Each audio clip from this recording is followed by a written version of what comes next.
rahmat dan hidayahnya kita dapat berkumpul pada kegiatan seminar hari ini. Perkenalkan, nama saya Esa Hestiara dengan NPM 021124113, Program Studi Manajemen Fakultas Ekonomi dan Bisnis Universitas Papua.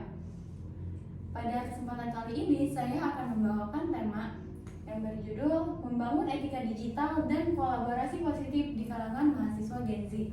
Tujuan saya menyampaikan materi kali ini untuk mengajak kita semua memahami penerapan etika dalam penggunaan teknologi digital serta menumbuhkan semangat kolaborasi di lingkungan kampus. Tema kali ini sangat relevan dengan kehidupan kita sebagai mahasiswa di era digital, di mana teknologi tidak dapat terpisahkan dari aktivitas belajar, bersosialisasi, dan berorganisasi. Namun, di balik kemudahan itu semua, ada beberapa tantangan yang dihadapi. Jadi, perkembangan teknologi digital telah menciptakan perubahan signifikan dalam sektor pendidikan. Aktivitas belajar saat ini tidak hanya terjadi dalam kelas, tetapi juga dilakukan melalui berbagai platform digital seperti pembelajaran daring, forum diskusi online, serta media sosial. Hal ini memberikan kemudahan bagi mahasiswa untuk mengakses informasi, berinteraksi, dan menyampaikan gagasan. Namun, di sisi lain, kemajuan ini juga menimbulkan tantangan seperti menurunnya kesadaran etika dalam berkomunikasi, penyebaran informasi yang tidak akurat, serta berkurangnya semangat untuk berkolaborasi di antara mahasiswa.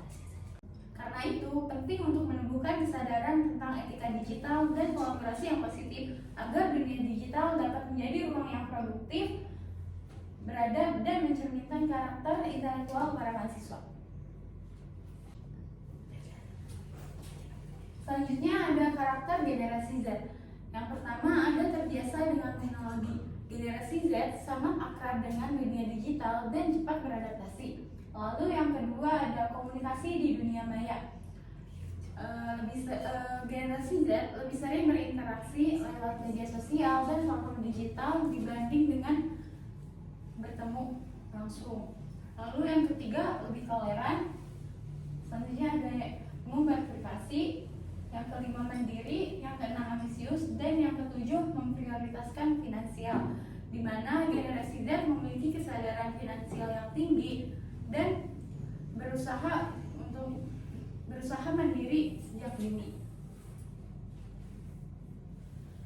Lalu selanjutnya ada tantangan etika digital di lingkungan kampus. Yang pertama, penyebaran informasi yang salah dan hoaks tanpa adanya pengecekan sumber yang jelas.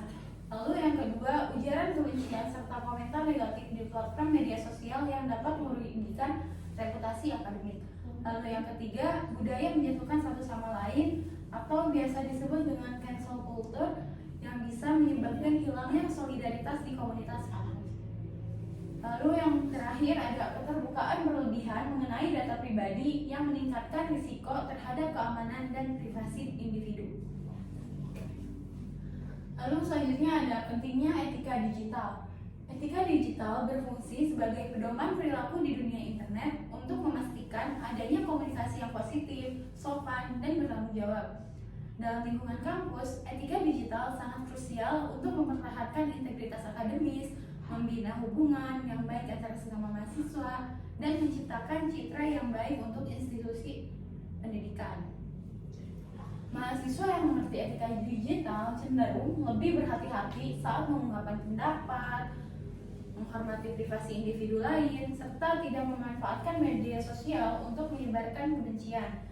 Dengan kata lain, etika digital tidak hanya mencerminkan kematangan dalam berpikir, tetapi juga menggambarkan karakter intelektual dan profesionalisme seorang mahasiswa. Selanjutnya ada nilai dasar dalam etika digital. Dalam penerapan norma-norma etika digital, terdapat beberapa prinsip krusial yang seharusnya dijunjung tinggi oleh para mahasiswa. Yang pertama ada kewajiban, merenung sebelum menerbitkan konten dan memahami konsekuensinya. Lalu yang kedua kejujuran, menghindari tindakan plagiarisme serta senantiasa mencantumkan sumber informasi yang dapat dipercaya. Lalu yang ketiga ada kesopanan, memakai bahasa yang sopan dalam setiap interaksi, baik yang formal maupun informal. Lalu yang keempat ada menghargai perasaan orang lain serta menghindari komentar yang dapat melukai. Nah, yang terakhir ini ada perlindungan privasi, di mana tidak membagikan informasi pribadi milik diri sendiri ataupun orang lain tanpa persetujuan. Lalu selanjutnya ada kolaborasi positif di era digital. Kolaborasi berarti bekerja bersama untuk mencapai tujuan bersama, bukan saling bersaing secara negatif.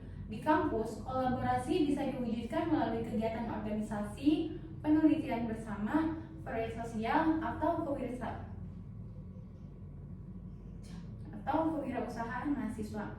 Dengan bekerja sama, kita belajar menghargai perbedaan ide, memperluas wawasan, dan menciptakan inovasi yang bermanfaat bagi lingkungan kampus. Sebagai agen perubahan, mahasiswa harus mampu menjadi teladan etika digital, penggerak kerjasama lintas bidang, serta pencipta inovasi positif di lingkungan kampus.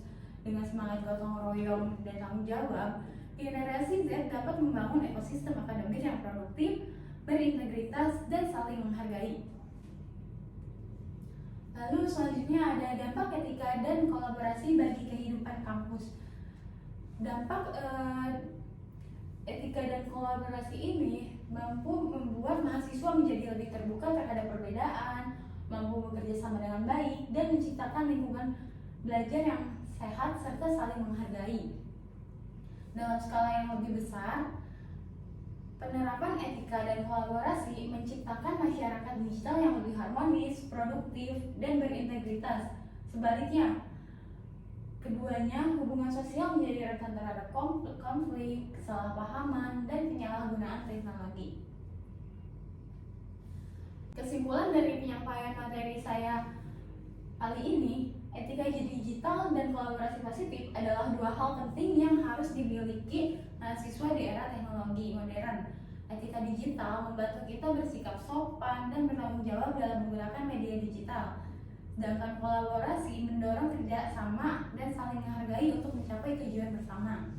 Dengan menerapkannya, mahasiswa generasi Z dapat menciptakan lingkungan yang produktif, berintegritas, dan berkarakter, serta mampu menggunakan teknologi secara bijak untuk kemajuan diri dan masyarakat.